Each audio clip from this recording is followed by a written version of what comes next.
I understand that this video is a week late, but there is still a lot of really good information in this video, and you find out for the most part why I have been a week late on recording at the very end of this video. Thanks for watching. Just because we're dumbasses don't mean you can be too. So don't do anything we do at home. Public service announcement. These videos have the full intentions to be used as conversational tools and purposes only. Anything that is expressed in these videos and videos before and after has the sole purpose of that reason. I know a lot of this stuff is repetitive. I hope that you can understand that.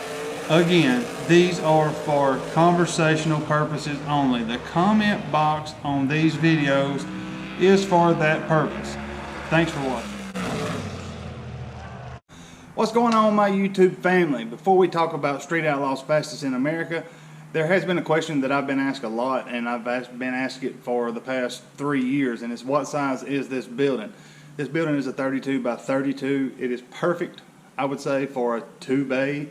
3-bay is pushing it. If you notice over in here, there isn't but about a foot in between the doors, and it would be perfect for 2 bays. You would have room to work around them, walk around them, that sort of thing. So it does technically hold 3. You could probably get 5 in here, but it's a pretty small shop. I do have a 40 by 40 that's at my parents' house, but it's just packed full of crap too. So maybe one day we'll go by and I'll show you some stuff that's in there. But for now, let's talk about Street Outlaws fastest in America. First thing I want to say is it does come down to NOLA and Memphis if you watched last night's episode. And one more thing I want to mention before we get started, and I've said this in the past and I kind of always end up going back on it, but I'm not going to put as much overlaying video, especially straight from Street Outlaws, on my videos as much as I have in the past. If there's something that I have to use as reference, I will put it on there, but if it's just talking about someone or something like that, we're just going to try to find a picture maybe or something like that to put on the screen. But I'm going to try to do less and less overlaying. None of my videos are getting flagged or copyrighted because this is like a news type channel. It does not fall under the copyright infringement or anything like that. It does fall under fair use, but I'm not getting paid for them. The monetization is not there, so we're going to not do it as much, and that way I see some money from these videos. I'm not doing it strictly for the money, but it does help and it does motivate you to get some out there. But let's talk about Street Outlaws fastest in America. It did come down to Detroit and NOLA. As you've seen, NOLA walked away with a win, but Detroit didn't give it up easy. It was 4-7, I think, maybe 3-7. I'm not sure exactly on what the final was, but there was some stupid fast races. Now, to me, I think the finals was the very first race night, or second race night. Whenever NOLA raced Texas, that was, in my eyes, the 2 fastest teams.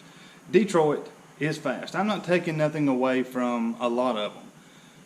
There was several fast race cars and fast groups, but the biggest thing that teams like NOLA, Detroit, and Texas had for them is they had 7, 8, 9, whatever wicked fast race cars with them versus some of the rest of them had 1 or 2.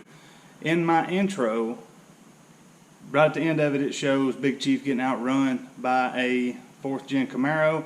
That is Hellboy, and he was actually on one of the first episodes of Fastest in America. Probably the first. I think that was the first team to go home.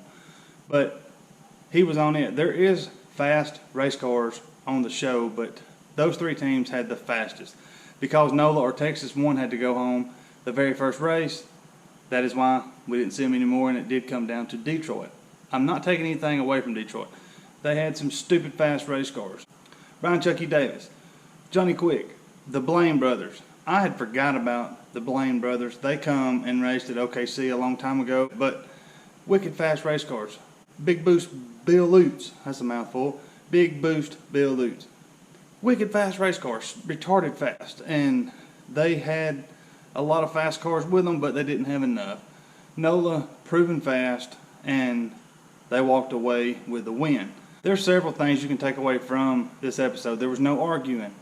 Everybody got along. Love him or hate him, Kai don't want any type of win on a technicality. Once the arm drop goes and they take off, it's not in his hands anymore. But if it comes down to giving somebody extra time, or things that happened before they roll in for JJ to take them, for the race to start, he will do whatever he can to win fair and square. His car is fast enough to do so, and I think that's just who he is. Things that happened on his show in the past was probably more of directors, editors, camera, those type of people telling him what would make better TV and people in his head. If you just break it down to who Kai is, I think that he wants to win legitimately. And that's what he does. Now, come next week, they are going to race Memphis in Las Vegas. While that does give nobody an advantage, so to speak, because they're not racing at Memphis, it doesn't make any sense to me. JJ did go race there a while back, and I know he still has them tunes. His whole crew does. But guys probably raced out there before as well.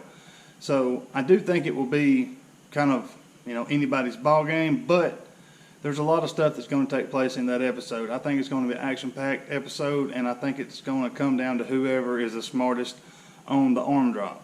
Whoever plays them cards the best is going to be who wins. And I truly believe that. I think that's how it's going to play out. But why they were racing in Las Vegas, I don't know. I don't know if it was while something was going on out there and they had to be out there anyway or what, but that's a long way for NOLA and Memphis to go to race. There is a couple of races that stood out this week, and I wanted to kind of talk about them. And the first one to talk about is Todd Spears and the Mustang. I don't know if I can find a picture to put on here, but it's the first race in the second set of 6, and he raced Chucky. Chucky was asleep, the guy left, and outrun Chucky. If they would have left together, Chucky would have not been making a sandwich. I believe Chucky would outrun him. The gap that he put on him at the beginning was smaller than the gap he put on him at the end. Chucky was making ground, but run out of real estate. And I love what the guy said. He walked up to JJ and introduced himself like, "You won't forget me now." I thought that was pretty slick and something that you may not have caught. Something that JJ kept saying, it was the second race, the race right after that one. Something JJ kept saying was talking about Barry Nicholson and talking about him not making passes. He didn't race the second week, but they're trying to save their cars. Their cars isn't like Memphis's, sitting in the shop up on a lift or on projects waiting on this race to happen. They're racing them every week, so they have to save some cars for that to happen. Barry said that his car had blown up right before all this happened, so he's probably trying to save it for the finale, when they race Memphis. I don't blame him. I would, I see it. They brought 9 or 10 cars. There's cars that you didn't even see race that is there. So I don't get it. But Barry raced Birdman. While Birdman did lose from crossing and it was a technicality, if you watch Barry Nicholson's pass, it was A to B, straight, quick, right down Broadway, fast pass. And